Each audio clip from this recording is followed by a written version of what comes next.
only mode.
Hello everybody. This is Lakshmanan here. Hope all of you are able to hear me properly. Very good afternoon to everybody and welcome to the webinar session on test process improvement.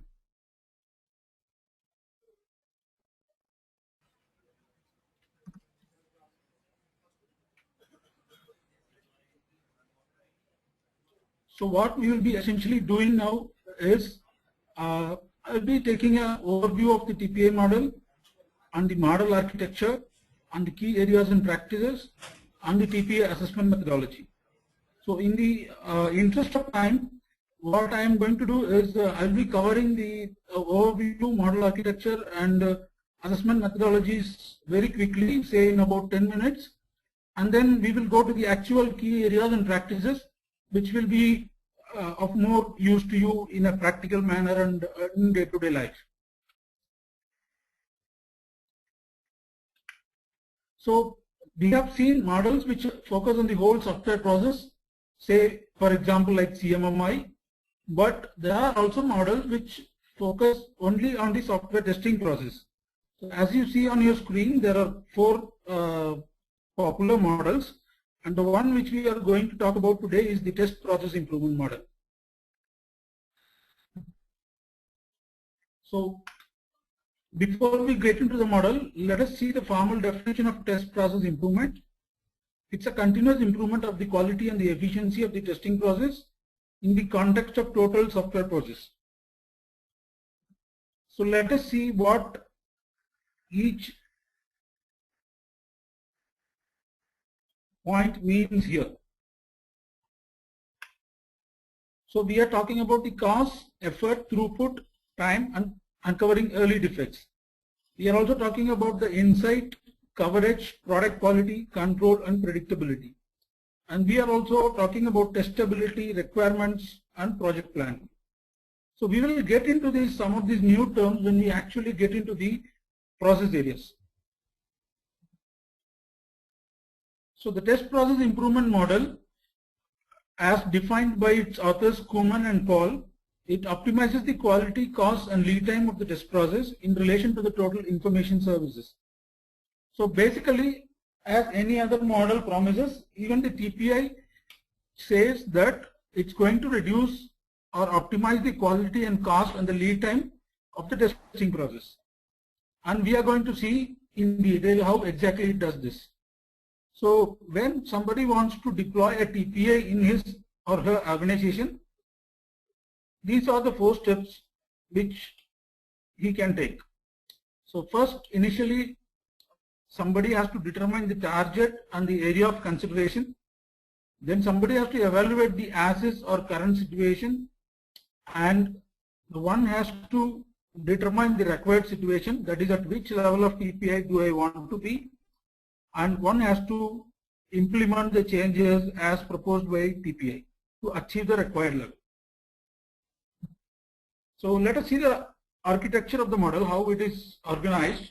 So as you would have seen in CMM or CMMI, there are key areas, and the key areas are further split up into different maturity levels. And in each maturity level, there are checkpoints which have to be satisfied to meet the particular maturity level, and henceforth to meet the particular key area. So this will be clear when we go to the next slide. So these are the 20 key areas of test process improvement. Broadly, they are classified under 5 headings. One is about the life cycle of the testing. One is about the test techniques. One is about the infrastructure used for testing, and the organization of the testing group, and the special process areas or key areas which are evaluation and low level testing. So I would stop in the screen for a minute so that you can read through the key areas and understand on what lines the TPI model is defined. So when we actually get into the key areas, I will be explaining the objective of each key area and what needs to be practiced to achieve the required maturity level of the key area. So as you read, I will also read upon orally. The life cycle aspects contains test strategy, life cycle model, and moment of involvement. The techniques aspect covers estimation and planning of the test process, usage of test specification techniques, usage of static test techniques, and collecting metrics. The infrastructure aspect talks about the test tools, the environment used for testing, and the environment in the office. And the organization talks about commitment and motivations of the test engineers, testing functions and training, scope of methodology, communication inside and outside the testing group, reporting, defect management, test pair management, and test process management. So test pair management is about creating a library of test products, like creating a library of test strategies, test plans, test schedules, test cases, test scripts, and so on. And the special area talks about evaluation, which is doing a static testing of the given product and not actually performing a dynamic testing activity on the given product. And low level testing, which refers to typically the unit and integration tests which are performed by the developers themselves. So these are the 20 key areas which TPI is defined on. So the TPI model supports a phase-wise improvement. Actually, there are 3 levels of the TPI which can be achieved by a particular organization. So the initial level is called controlled. The next level is called efficient, and the last level is called optimizing. So essentially how the TPI model has been structured, if you see the next slide.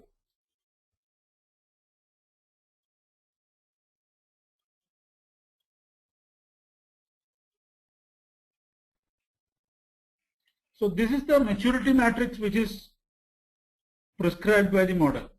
So as you see here, the 20 key areas are listed down, and there is a boundary which we have to achieve for achieving the control level, and similarly for efficient and optimizing. So what the model has done is, for each of the key areas, it has identified different levels, namely A, B, C and D and so on. So using this matrix, one has to determine initially at what level he wants to be. Suppose he is interested in, say, a control level. Then what this matrix tells one is, he has to achieve the level A in test strategy. He has to achieve level A and B in lifecycle model. He has to achieve level A in moment of involvement, and so on. So basically, this matrix defines the requirement of achieving different levels of TPI. So this is like a ready reckoner for somebody who wants to achieve a particular maturity level in his or her organization. So when we see the advantages of TPI model, it provides sufficient frame of reference for stepwise improvement of the test process. So there is a lot of details available against each of the key areas, which provides information for improving the test process in a phased manner, as I said initially. And again, it provides practical tips. Unlike other models, it gives examples, practical tips. It talks about the behavior of the test engineers and the development teams. It refers to typical test scenarios, situations and discussions. So it is more practical than any other model which we typically see in the market. So let me go on to the key areas and practices, the details later. So again, let me summarize how one can implement TPI in his or her organization. Initially, one has to determine what level he is targeting, either controlled or efficient or optimizing. Then based on the targeted level, he has to refer the test maturity matrix which we saw earlier, and then he comes to know what level he has to achieve for every key area. So say for example, in a particular key area he has to satisfy the levels A and B to achieve the control status at an overall level. Similarly, in the next key area he might have to satisfy only the level A to achieve the control level. So as we saw initially, one has to achieve the required levels to achieve the overall level of TPI, that is, say for example, controlled. So he has to read through the requirements of each level. He has to deploy them in his organization. He has to verify it, and then he has to put it forth for an external assessment against the TPI model. So that is how a typical TPI based improvement cycle works, and it is very similar to how we apply any quality model, say for CMM or CMMI or ISO or whatever. So now let's talk very quickly about the assessment process.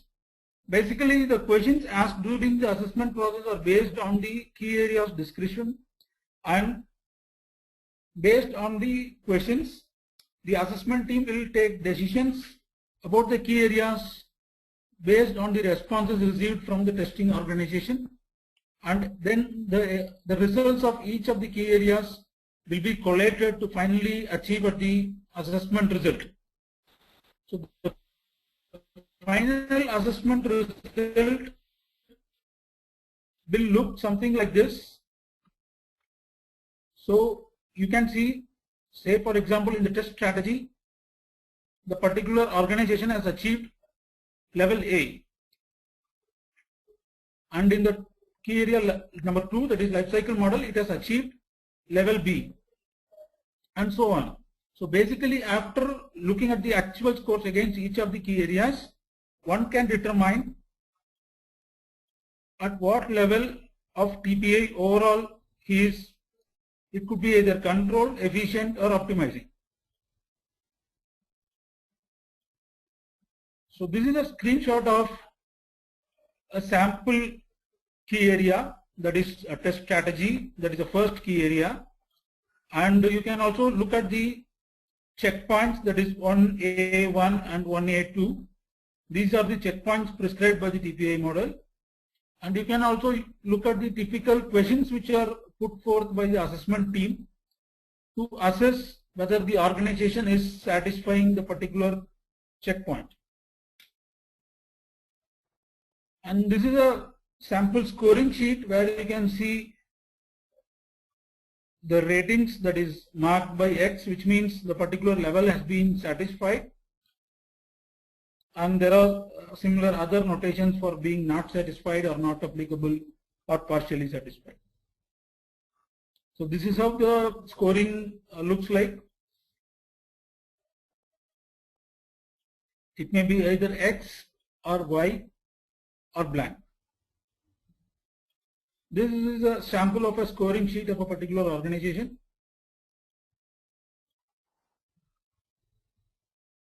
And this model has been written by two gentlemen by name Tim Kuhlman and Martin Paul in the year 1999. So now we will get into the details of the process areas.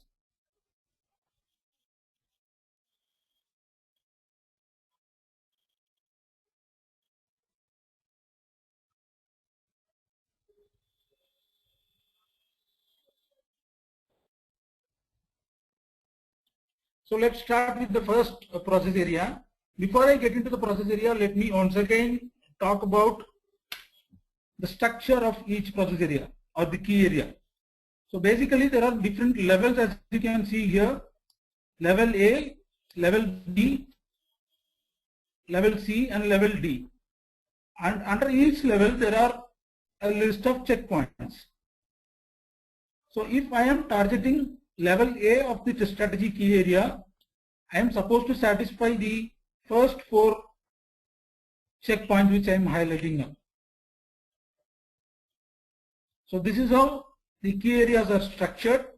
Now let us look into the summary of what each key area requires. So test strategy is something which addresses the question that whether we are testing the software based on the risk that the software proposes to the user organization, or are we testing this all the software modules or all the software packages in a certain way which does not relate to the risk which is being imposed by the software on the user organization. So essentially we define the test strategy considering the risks associated with the given software. So at the end of determination of the test strategy, we have identified how important it is to detect the defects, and for each feature of the software how much will be tested, how much effort will be spent on a particular feature, which will vary depending on the criticality of the feature. And also we would have defined how cheaply it is possible to arrive at the defects, to unearth the defects at the early stage of the software testing process. So this is a summary of the key area test strategy. So once again, talking about test strategy, it is nothing but deploying the practice of risk-based testing. So I will leave the screen for a minute so that you can read through the requirements or the summary of the test strategy key area. So as you can see here, the ultimate aim of the test strategy is to find the most important or key defects as early as and as cheaply as possible. So it says which requirements and which products are to be covered, how they are going to be covered, and how they are structured throughout the project schedule, which means which testing will be done first, which testing will be done second, how much effort will be spent on a particular phase of testing, which is all based on the risk associated with the different features of the software. So let me move on to the next key area, which is lifecycle model. So essentially what this key area talks about is the different phases of software testing has to be recognized and demarcated. So the typical test phases are planning, preparation, test specifications, execution, and completion. So when one is able to distinguish clearly between these phases, then you can say that he is compliant to the life cycle model of the testing process. So why this segregation has to be made distinctive and clear? Because then everyone associated with the testing process will have a clear picture on what has been planned and what is the progress against the plan, how much will be tested, how much effort will be spent in a particular phase, and what stage exactly the testing people are working on. It could be, they could be in the planning phase, or they could be in the execution phase, or they could be in the completion phase.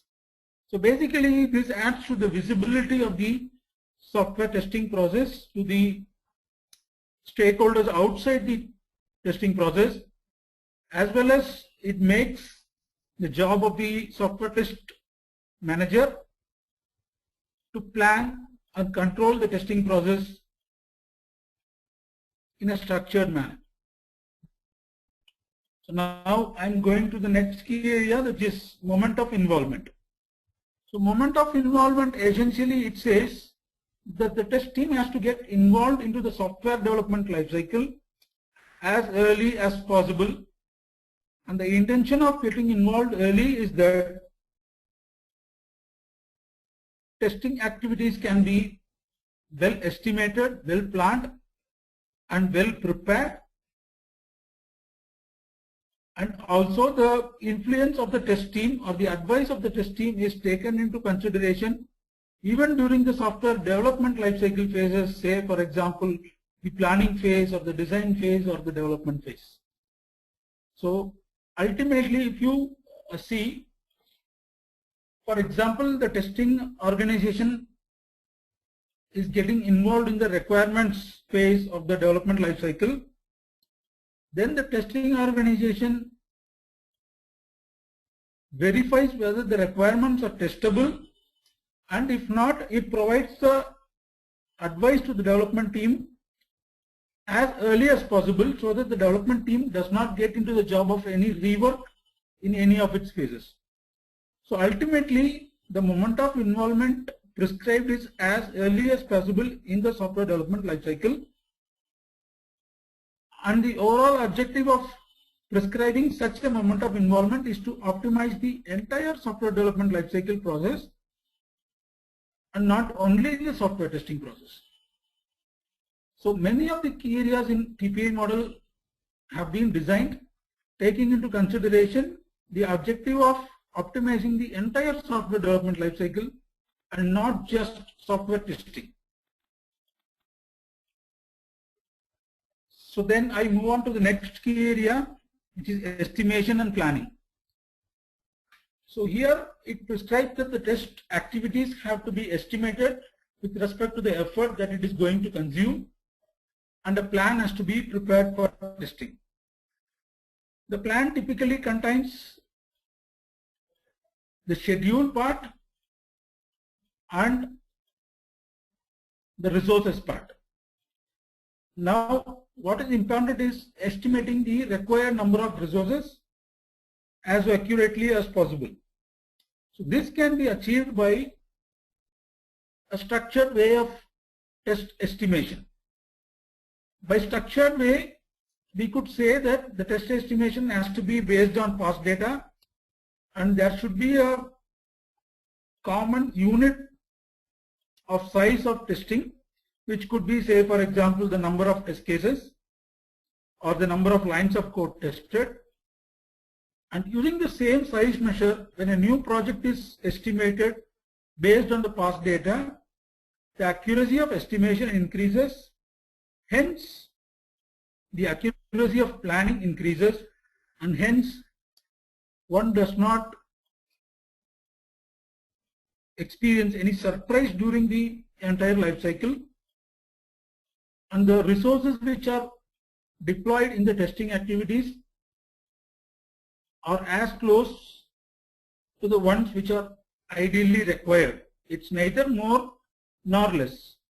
So even if the number of resources is more, then people don't have enough work, they get demotivated. And if the number of resources allocated is less than what is actually required, then the testing activity overruns the schedule, and ultimately it creates a problem to the overall software project and the delivery of the quality software on time. So this is essentially the summary of what estimating and planning key area requires.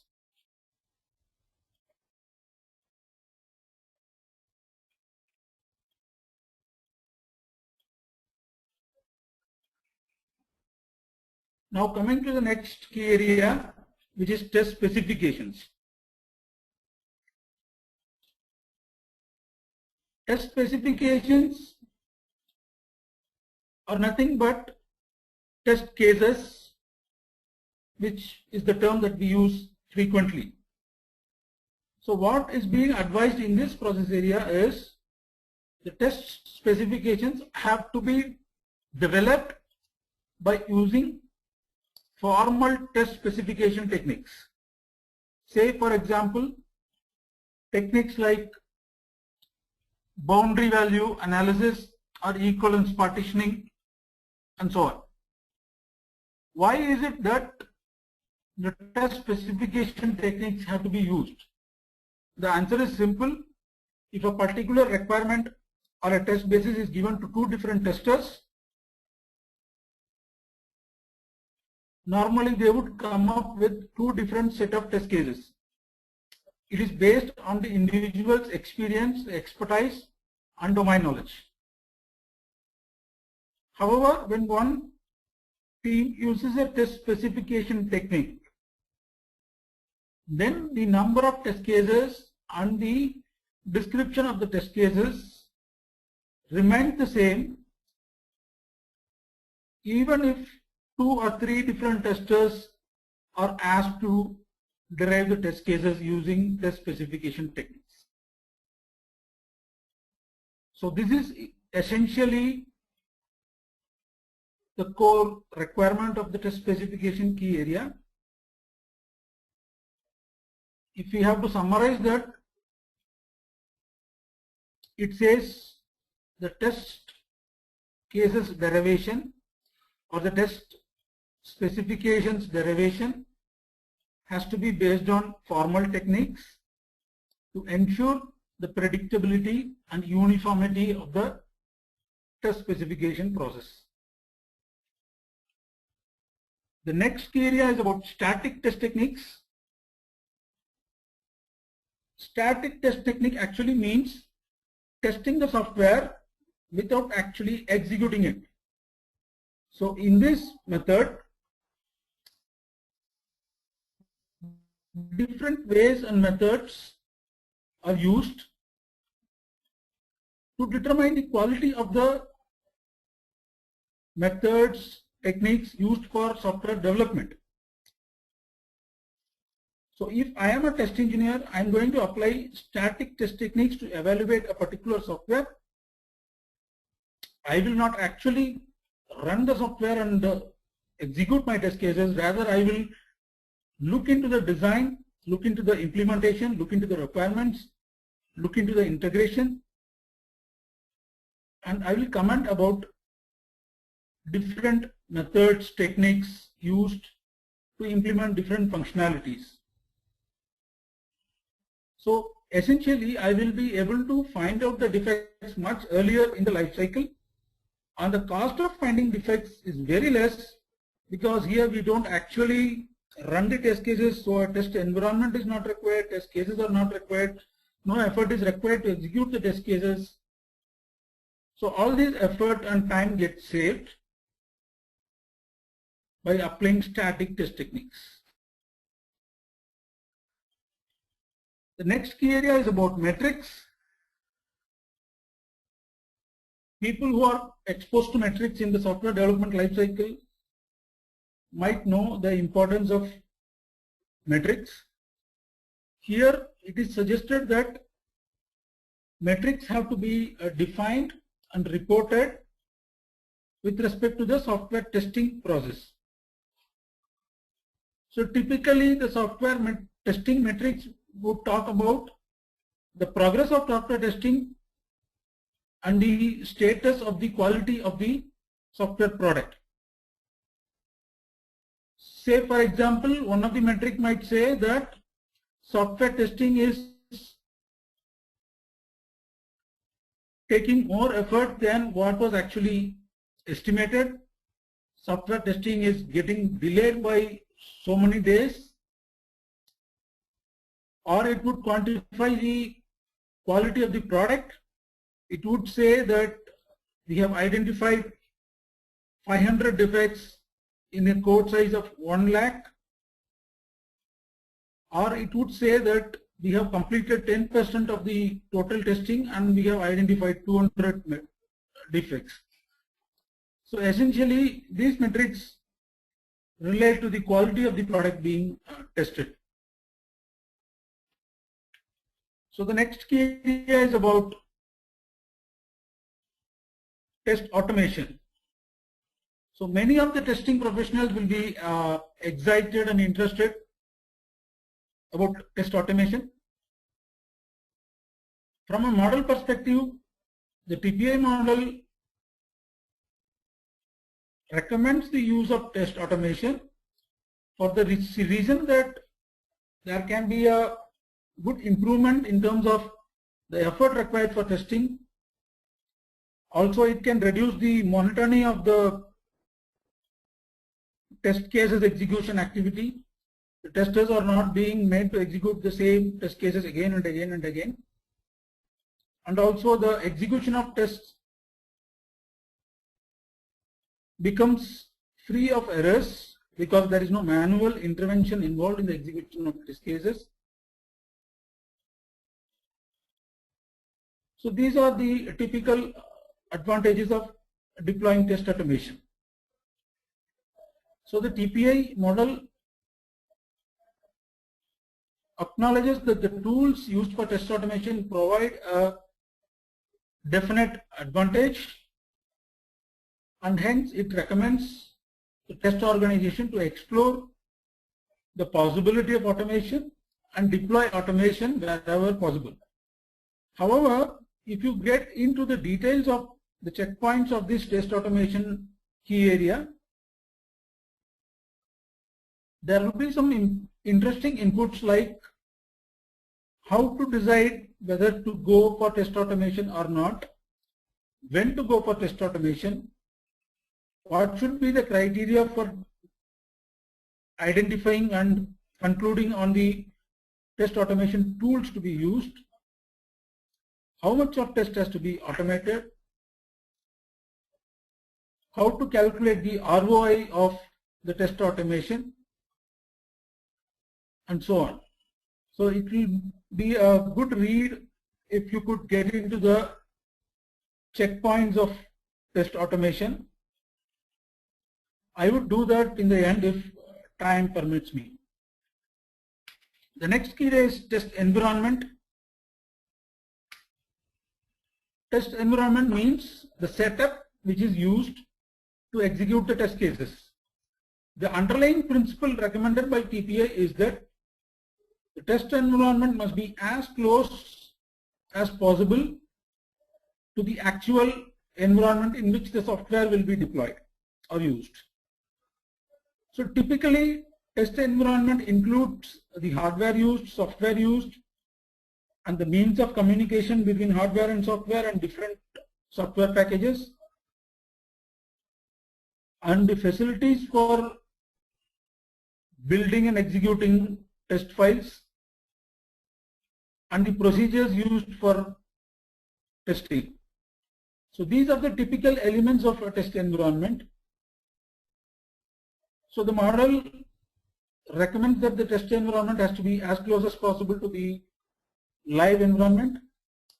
Also, it says that by ensuring a proper test environment, one can derive a lot of improvement in the test effort that is required, and also it achieves a good quality of the testing output. So these are the advantages one would get by setting up a test environment as prescribed by the TPI model. The next key area is about office environment.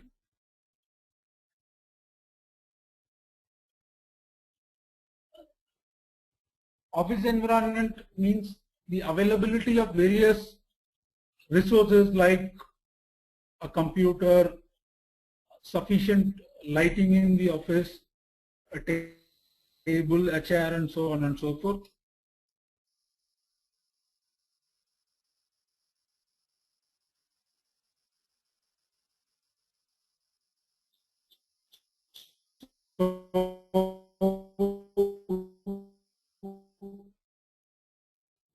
And has to be ensured so that the overall test process is of good quality. So what is interesting here to note is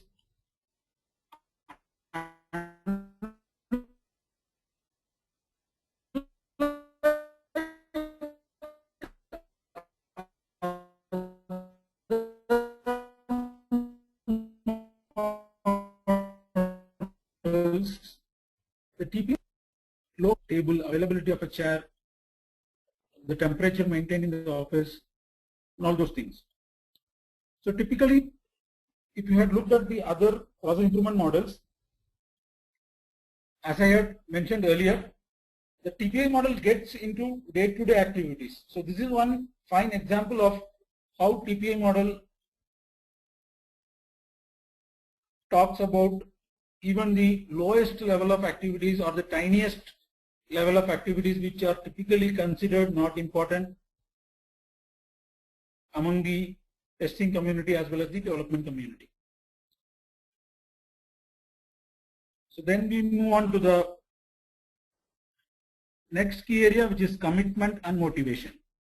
So this particular key area is about the soft part of the testing organization.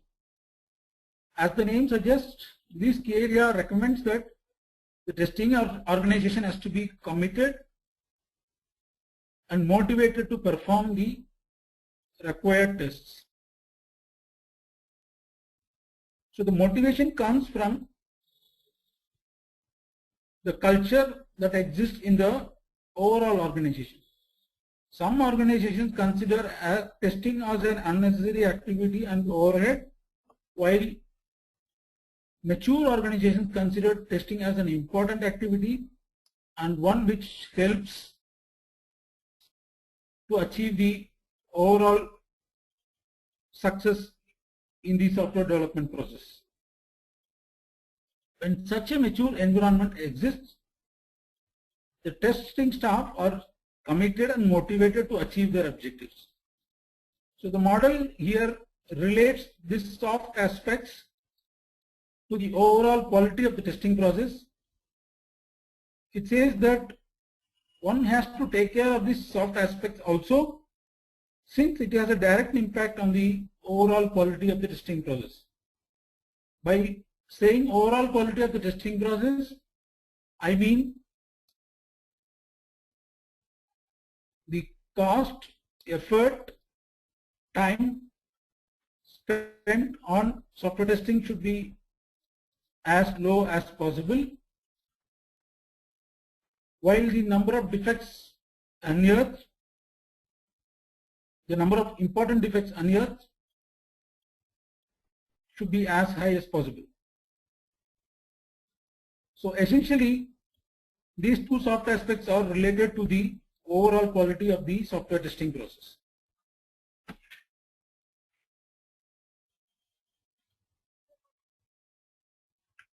Next key area is test functions and training. Here the model says that within the test functions, multiple skill sets are required. It does not suffice that the test engineers have very good knowledge in the software testing domain. It says people should be from multiple disciplines, functions, and some of them have to be experts in the given domain. Some of them should have very good knowledge about the product which is being developed. Some of them should have very good soft skills. So mix of all these skill sets ensures that the test function is in general successful, and it also acknowledges the fact that such a required level of diversity in skill sets and the required mix can be achieved by regularly training the staff. So that is what is recommended by this particular key area.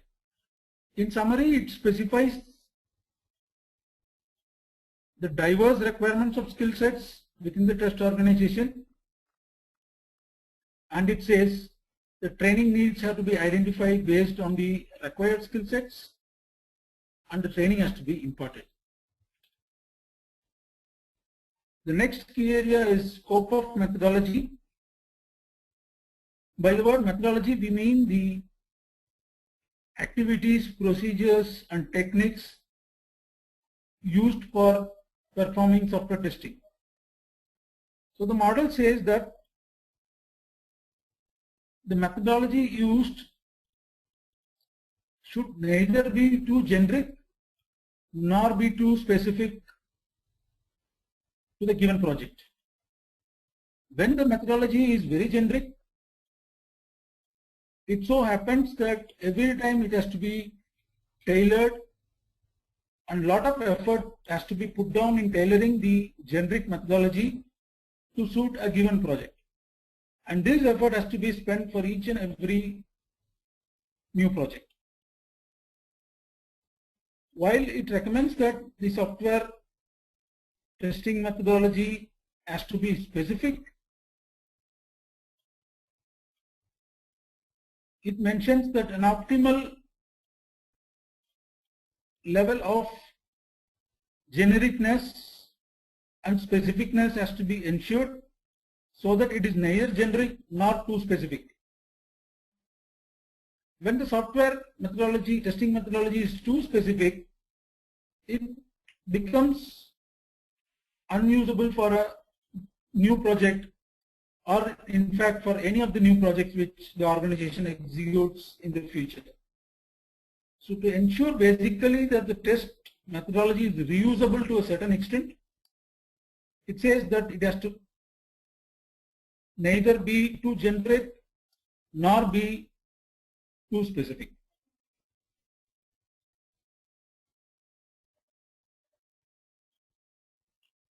Now the next key area is communication. Here the model says that very good communication between the test team and outside the test team with the other stakeholders like the development team, the users, the customers, the suppliers, the project manager, has to be very effective to ensure that the overall testing is effective and optimal.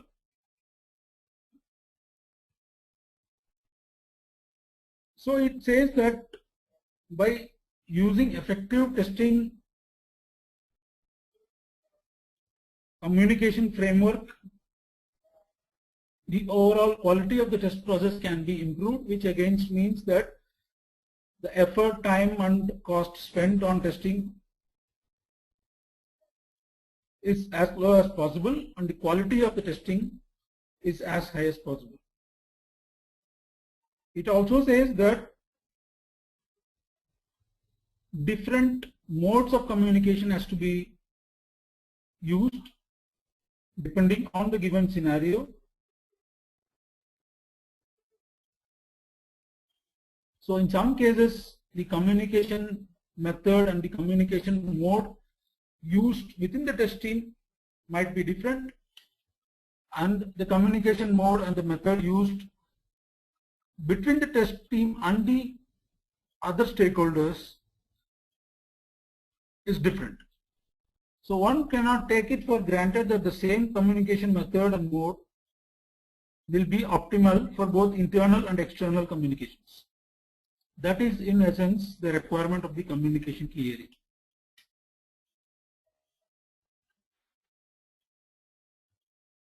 The next key area is about reporting.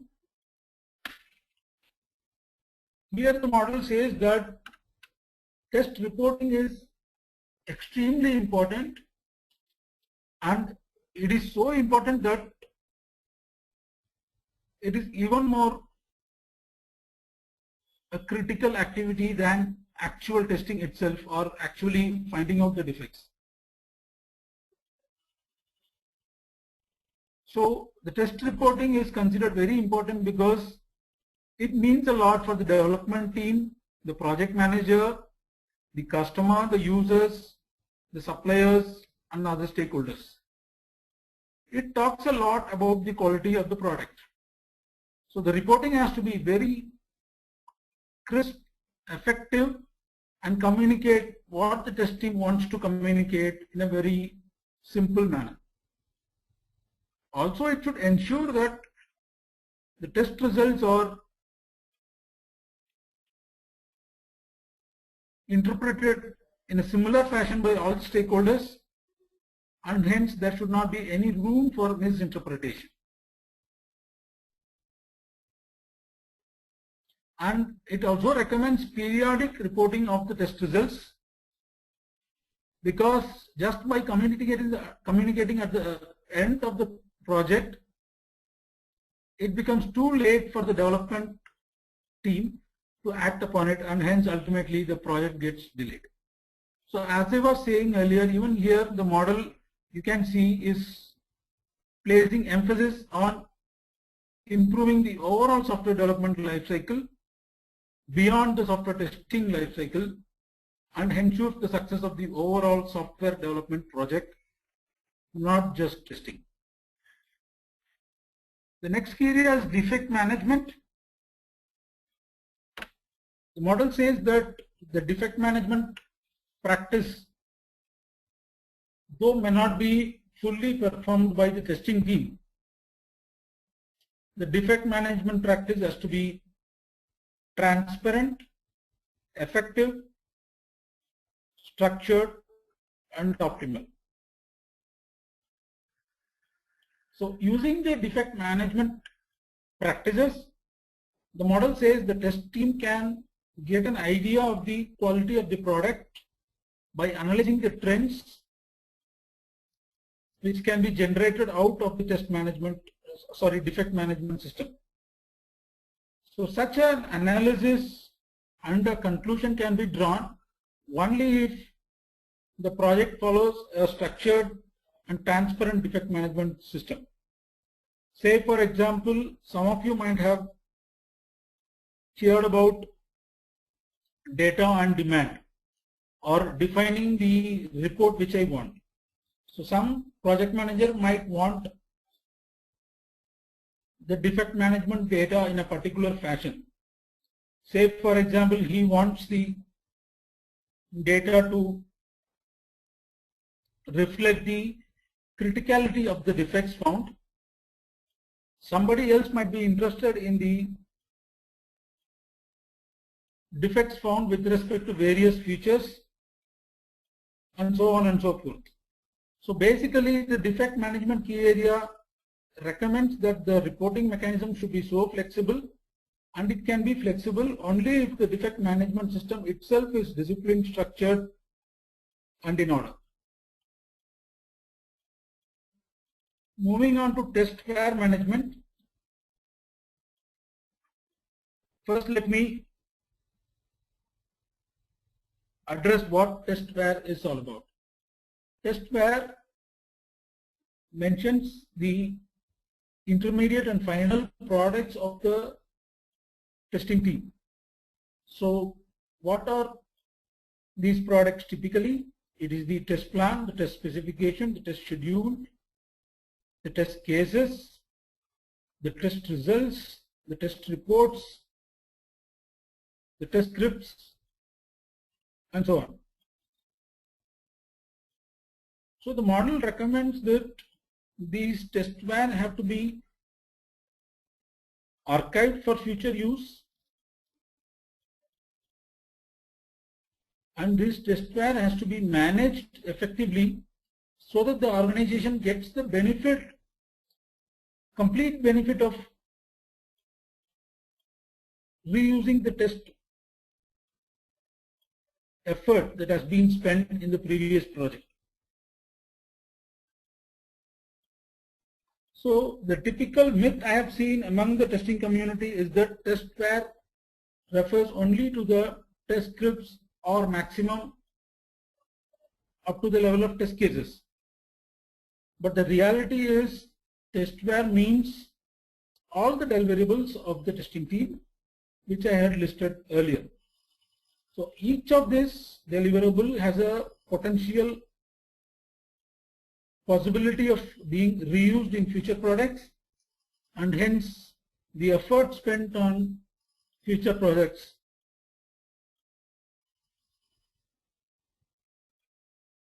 is optimized. The 18th process area is test process management. Here the model says that one has to recognize the importance of having a structured test process, and it recommends that ultimately the PDCA cycle or the Deming cycle principle has to be used to improve the test process. For those of you who might not be aware of PDCA, it is plan, do, check and act cycle. One has to plan for what he needs to achieve as a testing guy in the project.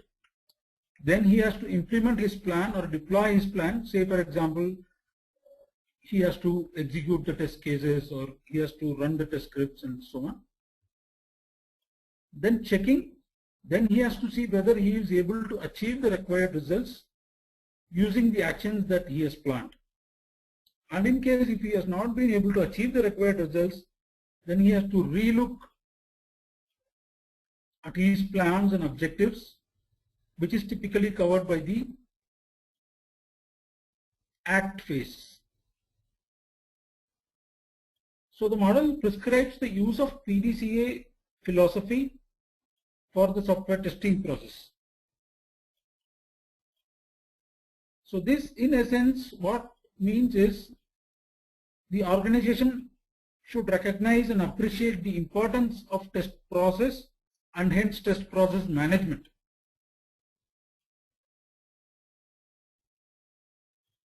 In other words, one can say that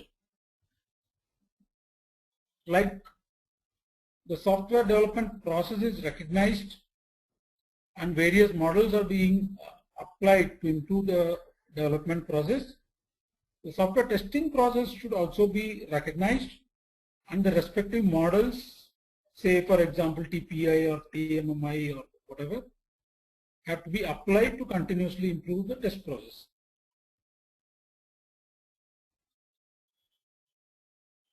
The next key area is evaluation. Evaluation in normal terms refers to nothing but reviews. So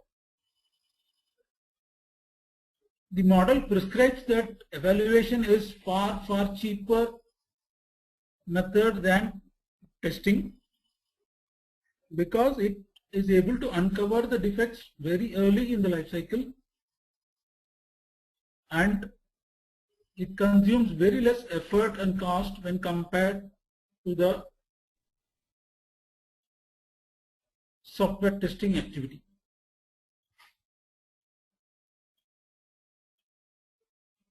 So early defect detection is the essence of this process area. Typically it is executed by inspection or fag and inspection, which is typically used in the IT industry.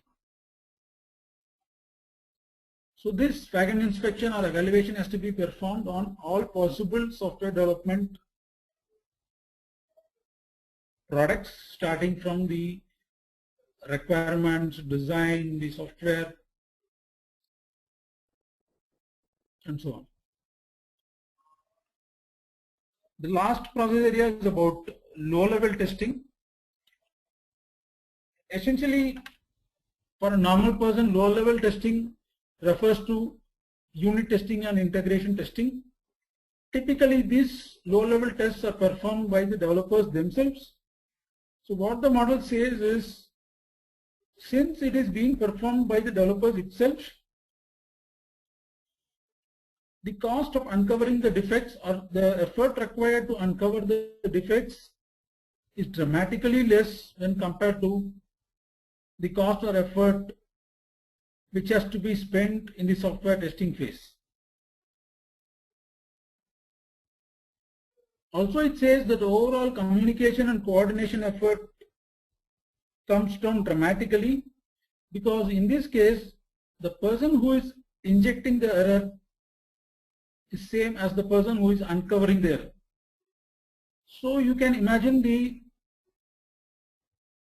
situation where there is no need to communicate the test results formally and using a defect management system, tracking each of the defects to closure and then evaluating whether it has been closed properly. So all these activities are not required when using low-level testing techniques. Having said that, low-level testing has its own disadvantage.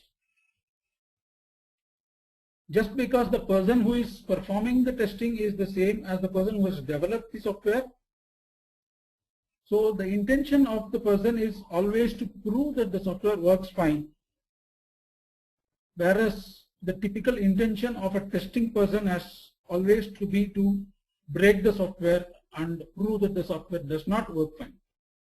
So this conflict of interest comes in the way of overall effectiveness of the low-level testing. So that completes the 20 process areas of the TPI model. What I have done is I have gone through the summary of each of the process areas, and what could be done in another session or the following session is I can get you through the levels, that is level A or B or C of each process area, and again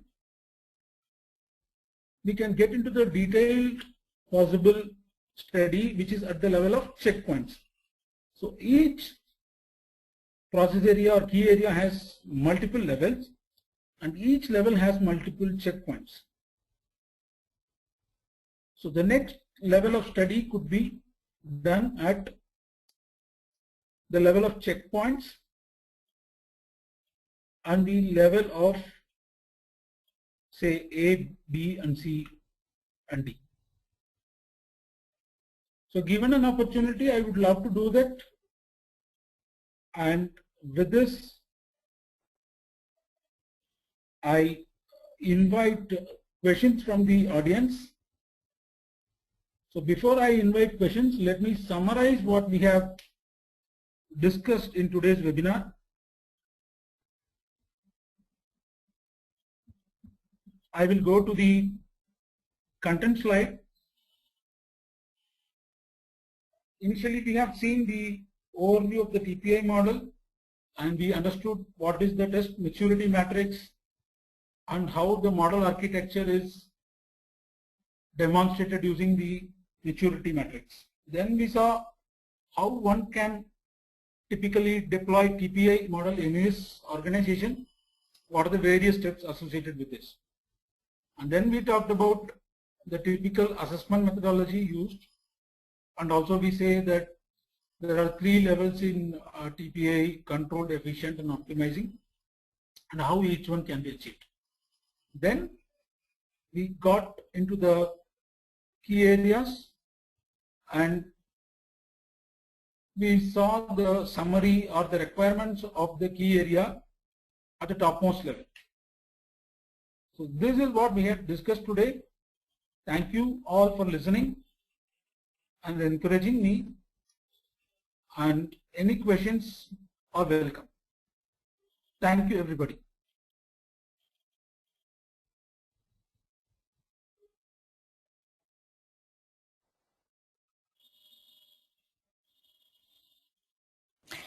Thank you for the insightful presentation.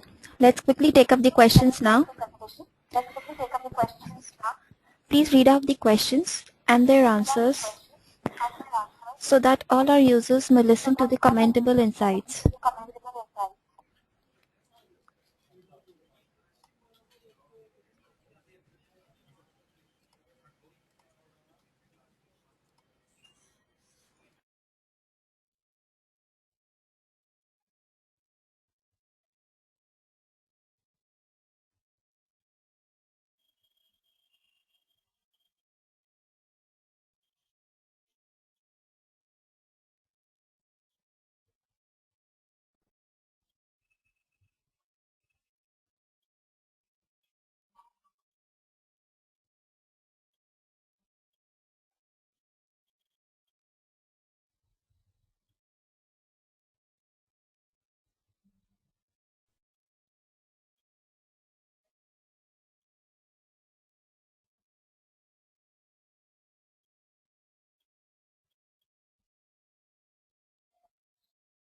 I'm awaiting questions.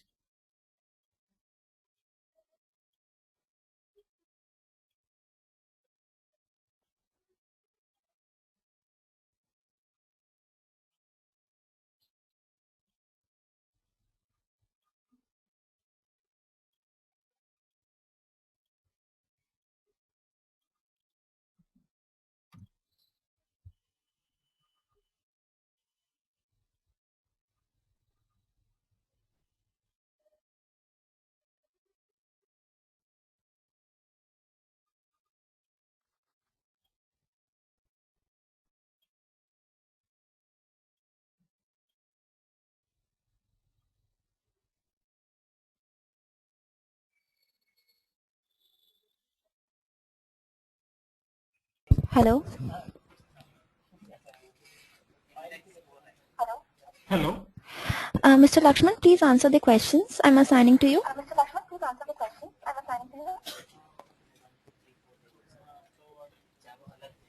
Okay.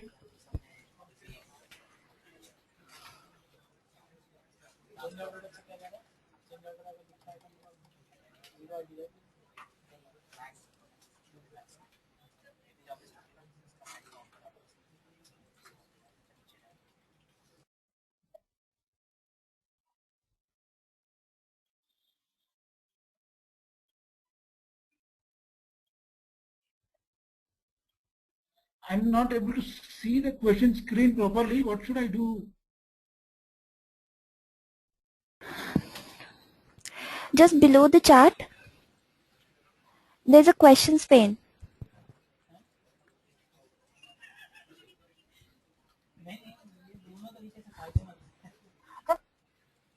Hello? Just a minute, just a minute. Just a minute.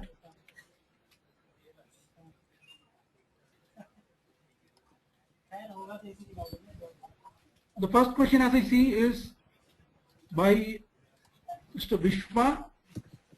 He says, usually every company will follow their own methodology in testing. Yes, I agree. The test process improvement model provides a generic framework which can be applied to any test process to improve its performance.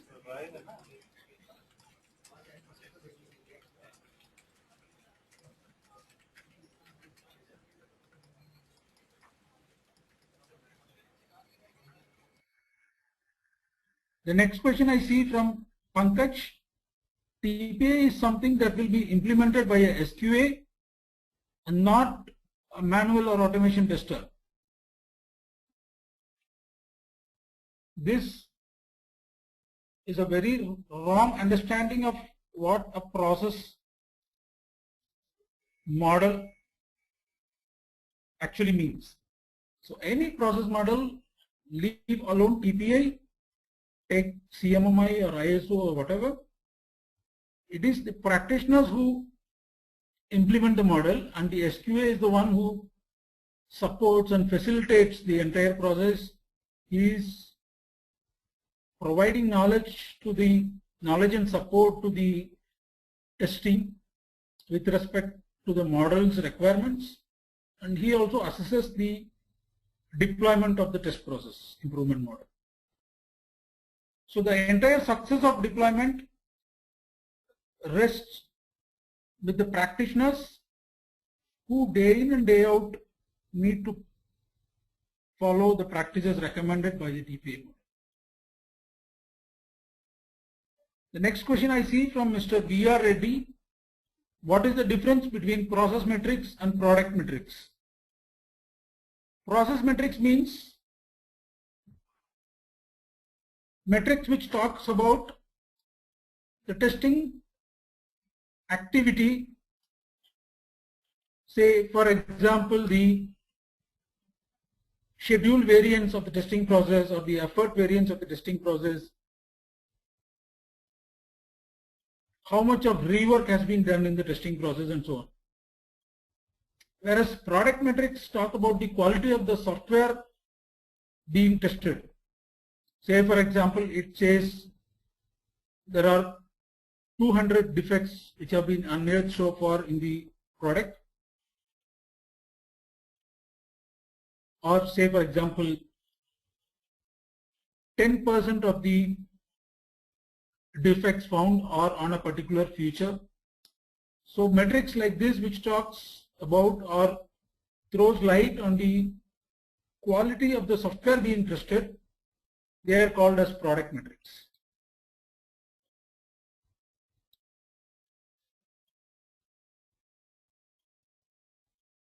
Another question, we are ready. Sorry, how is TMMI different from TPI model?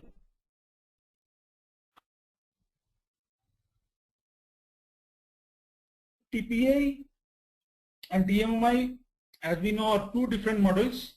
Both are towards improving the test process. But I have actually not studied or implemented the TMMI model, so I am not able to comment that.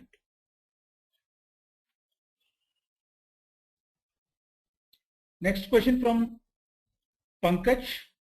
How much is test automation important in implementing TPI?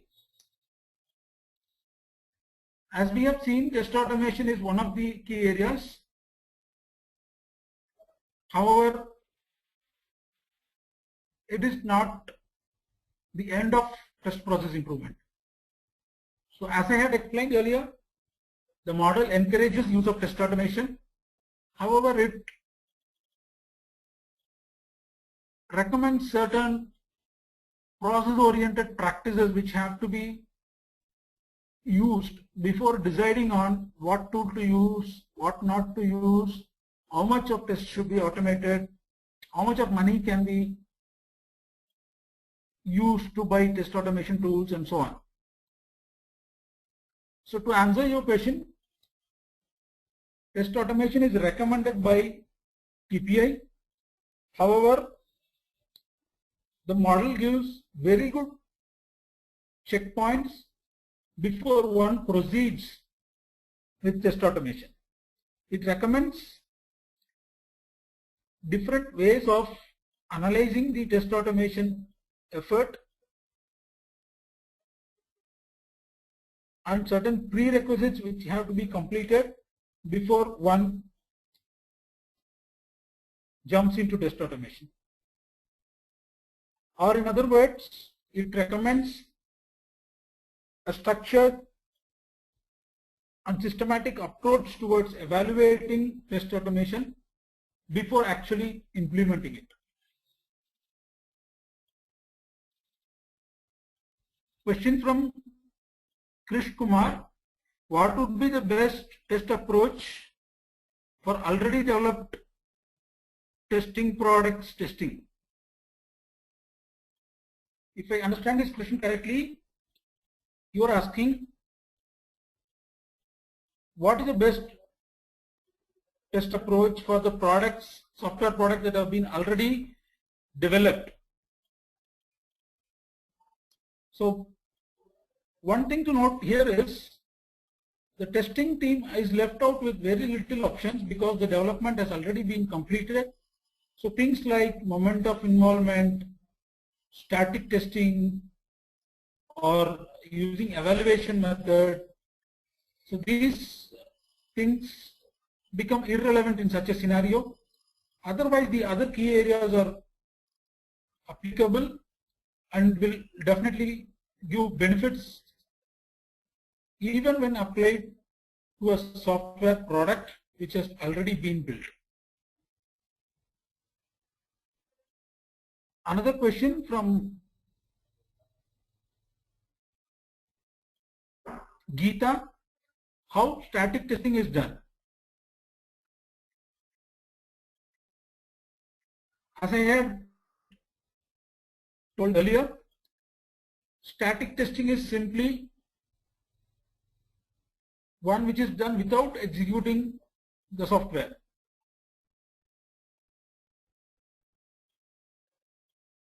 You can call usage of certain methods to verify how a particular feature has been implemented in the software. By verifying the particular method, I can comment about the quality of the feature that has been developed. Say, for example, I am concerned about the security feature of a particular product. If I am asked to do a static testing on this particular feature, I would look at how the login screen has been designed. I would look at what are the security requirements that have been taken into account. I would look at how these requirements are translated into design.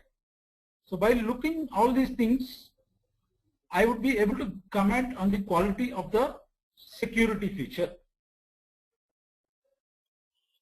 So this is how is typically static testing is done. Question from Pavan Ram: how to define the checkpoint for each key area? One may not have to define the checkpoint. It is already defined by the model itself. Question from Pankaj: is TDD a subset of TPI, or that's a different technique?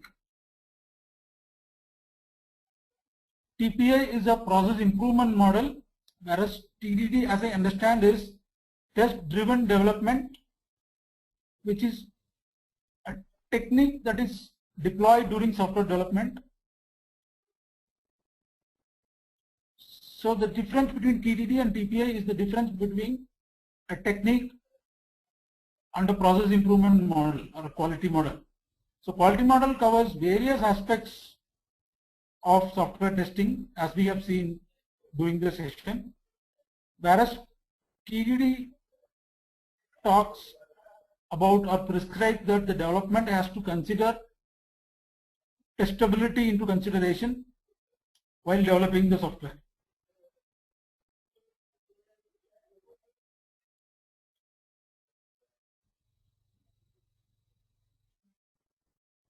Question from Pawan.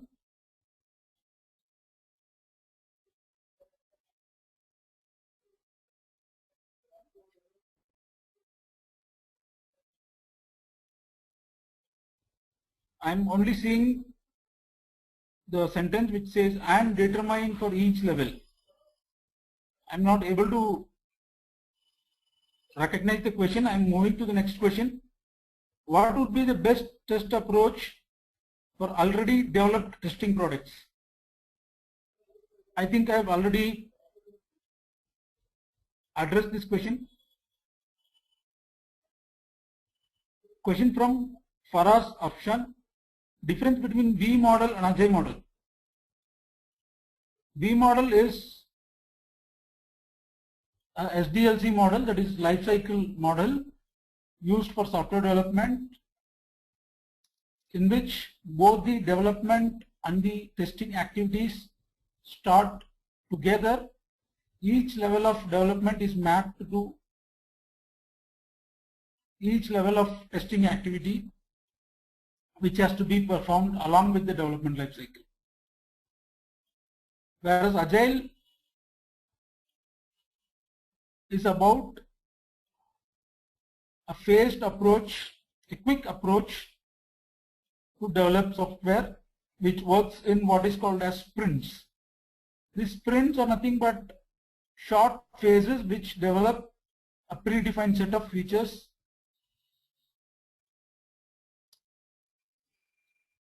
and gives it back to the testing team.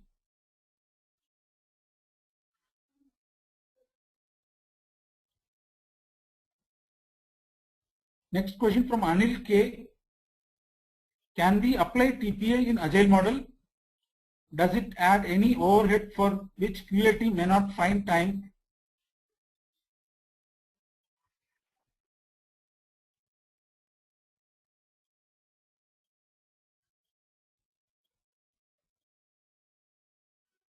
Just a minute, let me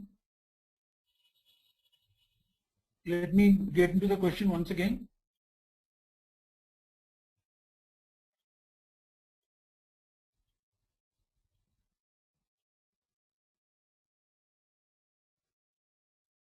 Question from Amit Kumar.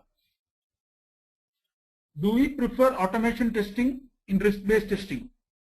There is no rule that automation testing should or should not be used for risk-based testing. The model prescribes certain criteria to be evaluated before using or deciding to use test automation. So, use of automation and risk-based technique are independent aspects. Krish is asking, please suggest best fitted TPI for already developed software product. I'm not able to understand what he means by best fitted TPI. I think he is talking about the TPI level that has to be used for already developed software product. As I understand, there is no relationship between the TPI level that has to be used versus the status of the software product, whether it is under development or already developed. So these two are independent things. One has to typically follow a phased approach in deploying TPI. So one has to typically target controlled level initially and then move on to other maturity levels, which is prescribed in the model also. Ravindra Joshi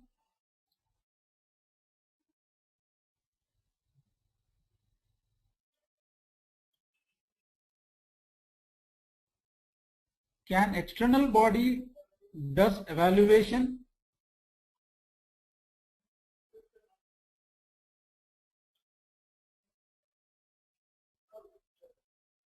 I'm not able to understand this question. I guess he is asking, can evaluation be performed by external bodies? The answer is yes. Next question from Amit. From which document we can evaluate test maturity matrix? The test maturity matrix is part of the TPI model, which is available as a freeware in the internet. Or if required, I can share the test maturity matrix with you. What is best testing method in BFSI? As we have seen, TPI strongly recommends a risk-based testing approach, and risk-based testing approach is applicable even for a BFSI product. So to my knowledge, it is not required to relate the testing method with the domain, because the model prescribes risk-based testing. So the testing community, the testing team is having the freedom to choose the best suiting testing method. Only consideration that has to be addressed is that the testing method should be in line with the risk associated with the given product.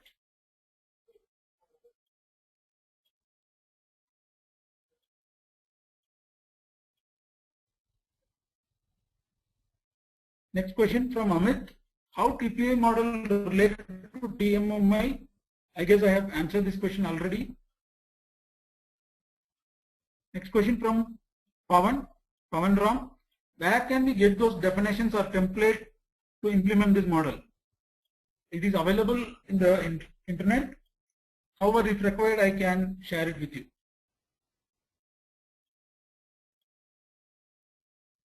Question from Deep T.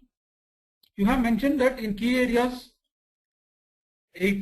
18, test process management, a test plan is formulated, but normally once a test strategy is formulated,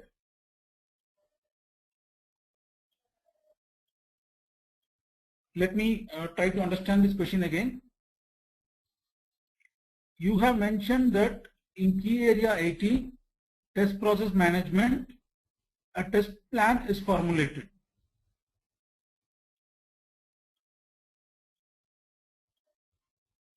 But normally once strategy is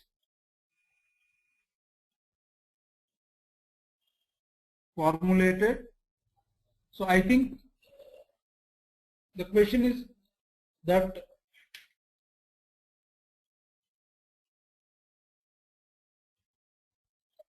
about the stage in which the test plan has to be prepared.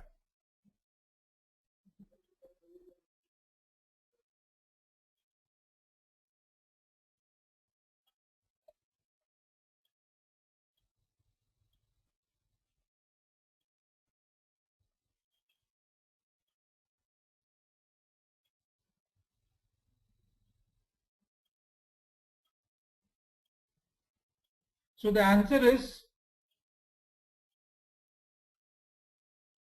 though I have talked about test plan in the test process management process area,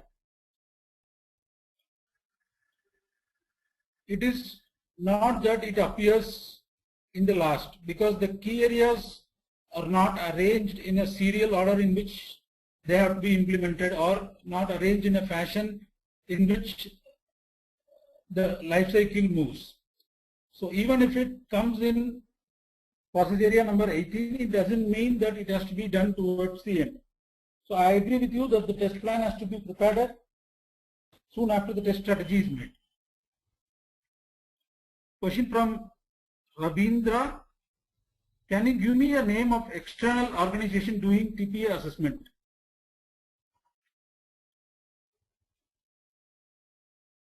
TPA assessment typically does not carry any certification. So as such, there is no approved body or an approved organization who are formally certified for doing assessment against TPI. So typically people who have already implemented TPI can do the assessment. However, TPI is being also assessed by a lot of players in the software process improvement domain.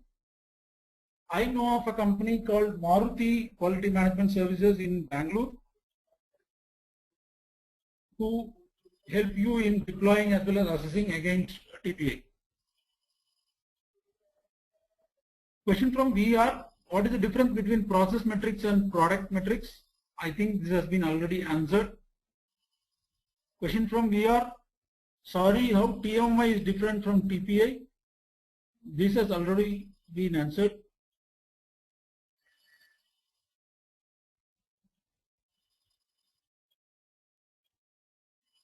Question from Vishwa, usually every company will follow their own testing methodology. How will this help everyone? So as I was mentioning, irrespective of the testing methodology, the key areas are equally significant for any given test organization. So if one decides to improve his test process, he can target the required level and start deploying the actions required to satisfy the checkpoints. It is not related to the test methodology or the method that is being followed by the organization, or in other words, whatever be the testing methodology followed, TPI is applicable for every test organization and it has to be interpreted in the light of the organizational context, which might include the current testing methodology being followed.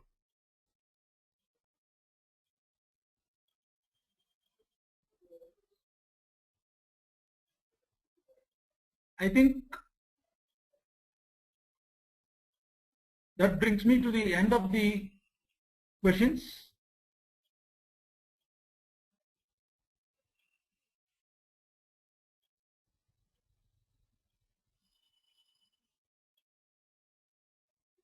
I'm waiting for questions, if any.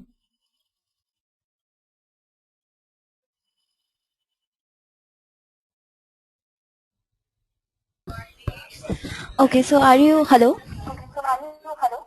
Hello. So are you over with the questions now?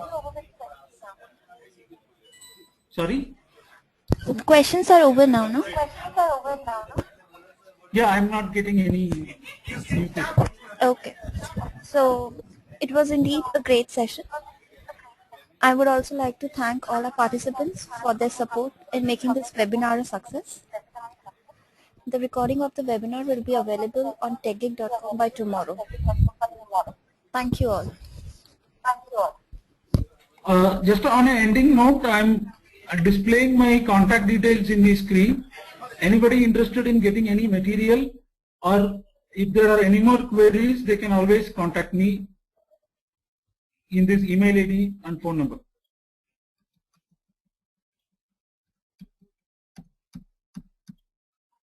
Yeah, you can see my email ID and phone number on the screen.